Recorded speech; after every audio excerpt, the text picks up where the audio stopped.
स्वामी समर्थ, श्री स्वामी समर्थ, जय जय स्वामी समर्थ, श्री स्वामी समर्थ, जय जय स्वामी समर्थ।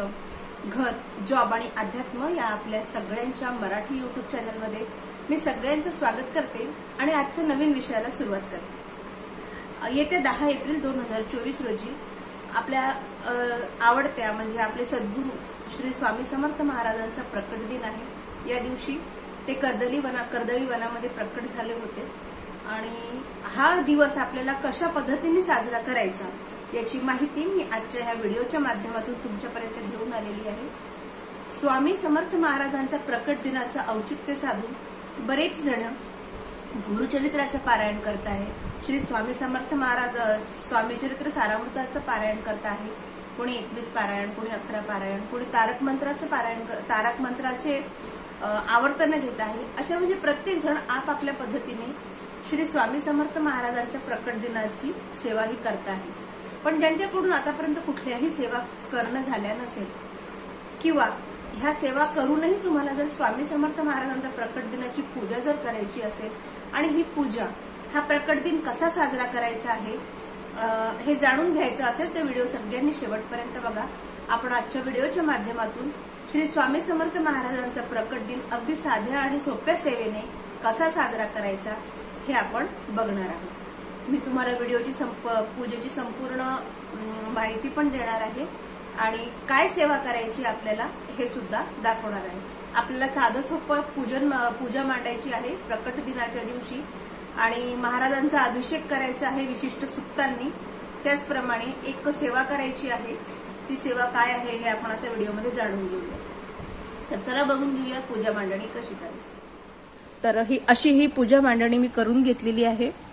खूप काही आपल्याला शो ऑफ करायचं नाही किंवा खूप असं डेकोरेशन वगैरे करायचं नाही। जर तुमच्याकडे वेळ असेल तर तुम्ही करू शकता, पण अगदी साध्या पद्धतीने पूजा कशी करायची हे मी तुम्हाला या व्हिडिओच्या माध्यमातून दाखवणार आहे। आपल्याला अशा प्रकारे पूजा मांडणी करायची आहे। मी इथे महाराजांचा फोटो ठेवलेला आहे, इथे महाराजांची मूर्ती आहे आणि इथे गणपती बाप्पांची स्थापना केलेली आहे, शंख, घंटा। त्याचप्रमाणे आपल्याला एक संकल्पाचा नारळ अवश्य ठेवायचा आहे ही पूजा करताना। आणि हे आहे श्री स्वामी चरित्र सारामृत आणि आपली माळ, इतकं साहित्य आपल्याला लागणार आहे। अशा पद्धतीने आपल्याला पूजा मांडून घ्यायची आहे। एक तुपाचा दिवा लागणार आहे आपल्याला आणि तेलाचा दिवा सुद्धा आपण लावू शकतो। त्याचप्रमाणे इथे जे साहित्य आहे पूजेचं वगैरे ते सुद्धा आपल्याला घ्यायचं आहे। तर आपल्याला काय करायचं आहे, ज्या दिवशी श्री स्वामी समर्थ महाराजांचा प्रकट दिन आहे त्या दिवशी आपल्याला ही अशा पद्धतीची पूजा करायची आहे ज्यांच्याकडनं कुठल्याही प्रकारची पूजा झालेली नाही। आणि ज्या महाराजांचा प्रकट दिन कसा साजरा करायचा आहे या पद्धतीने आपल्याला साजरा करायचा आहे की ही सेवा आपल्याला नक्कीच करायची आहे। स्वामी महाराजांचा आपल्याला एक छानपैकी अभिषेक करायचा आहे, त्यांचं स्नान घालायचं आहे आणि स्नान घालण्यासाठी आपल्याला कोणते स्तोत्र मंत्र म्हणायचे हे पण मी तुम्हाला व्हिडिओच्या शेवटपर्यंत सांगणारच आहे आणि काय सेवा करायची ही पण आपण बघून घेऊया। त्याआधी सर्वप्रथम आपल्याला हे जे गणपती बाप्पांची स्थापना केली यांची पूजा करायची। तुपाचा दिवा आधी मी लावून घेते, हे दिवे लावून घेते आणि मग तुम्हाला पुढची माहिती सांगते। कुठल्याही पूजेची सुरुवात ही दीप प्रज्वलनाने करायची असते आणि सर्वप्रथम दिव्याला आवाहन करायचं असतं, दिव्याचं पूजन करायचं, हळदी, कुंकू आणि दिव्याला अक्षता समर्पित करायच्या आणि मगच आपल्याला कुठलंही पूजन करायचं असतं। एक फूल अर्पण करायचं।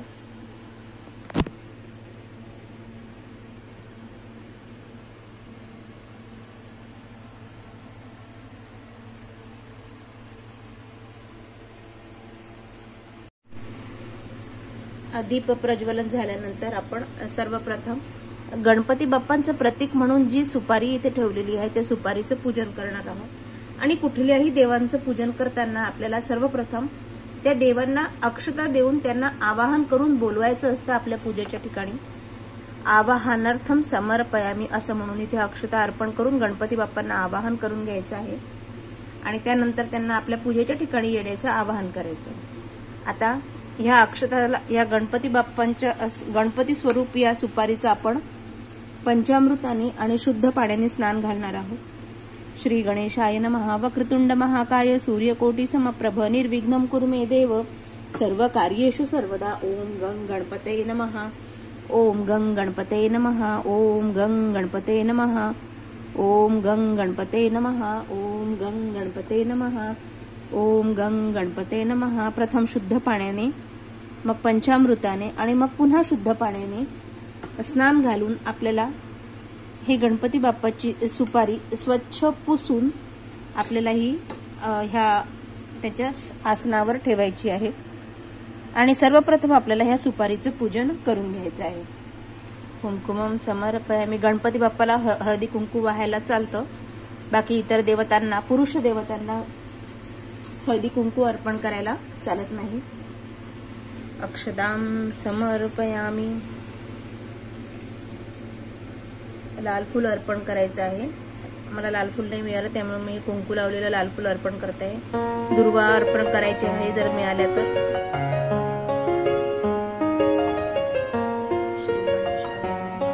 तर ते म्हणायचे श्री गणेशाय नमः। वक्रतुंड महाकाय सूर्यकोटि समप्रभ निर्विघ्नं कुरु मे देव सर्वकार्येषु सर्वदा। यानंतर आपल्याला गणपती बाप्पांना खडीसाखरेचा प्रसाद अर्पण करायचा आहे। ओम नैवेद्यम समर्पयामि।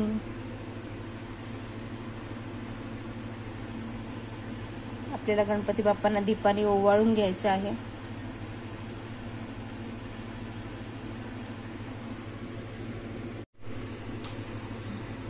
आता आपल्याला शंख आणि घंटाचं पूजन करायचं आहे।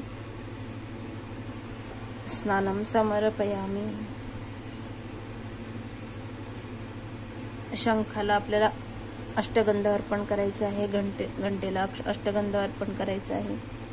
शंखाला अक्षता वाहत नाही त्यामुळे फक्त घंटीला अक्षता वाहायच्या। एक एक फूल अर्पण करायचं आपल्याला शंख देवता आणि घंटा देवतेला। पुष्पम समर्पयामि। पुष्पम समर्पयामि। तुलसीपत्रम समर्पयामि। एक एक तुळशीचं पान सुद्धा वाहायचं आहे आपल्याला शंख आणि घंटीला।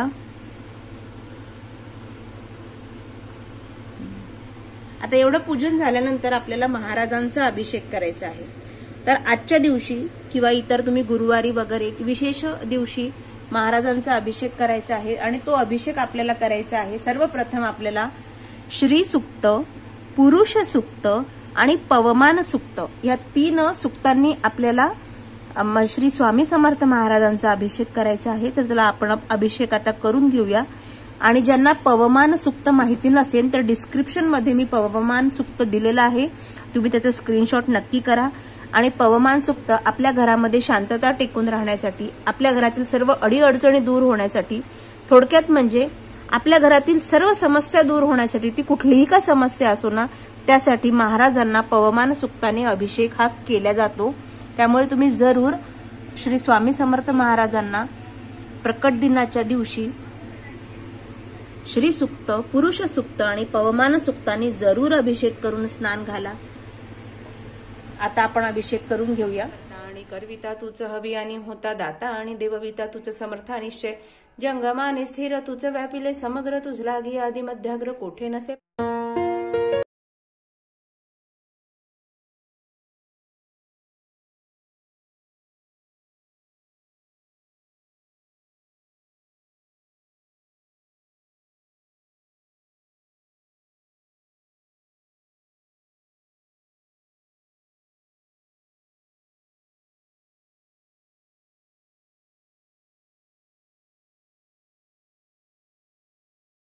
वस्त्र तर आपण अर्पण केलेले आहेत, पण हे जे कापसाचं वस्त्र तयार केलेलं आहे, स्नान झाल्यानंतर हे वस्त्र अर्पण करायचं। श्री स्वामी समर्थ।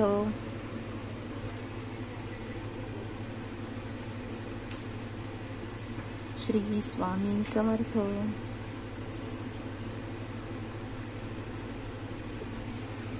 अष्टगंधम समर्पयामि करायचं आहे।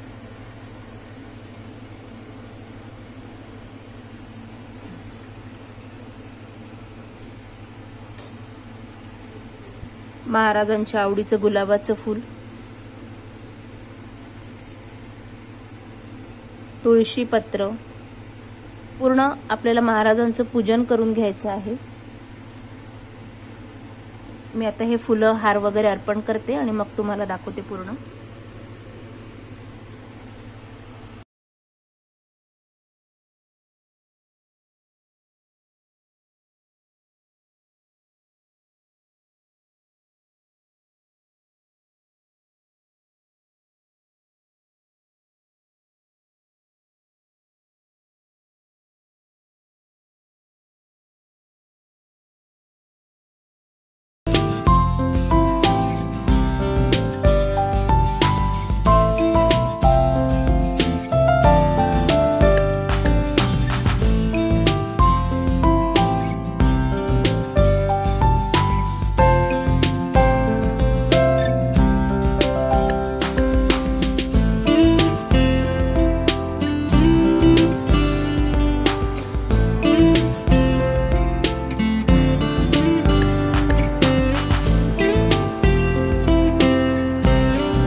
महाराजांना खडी साखरेचं नैवेद्य अर्पण करूया।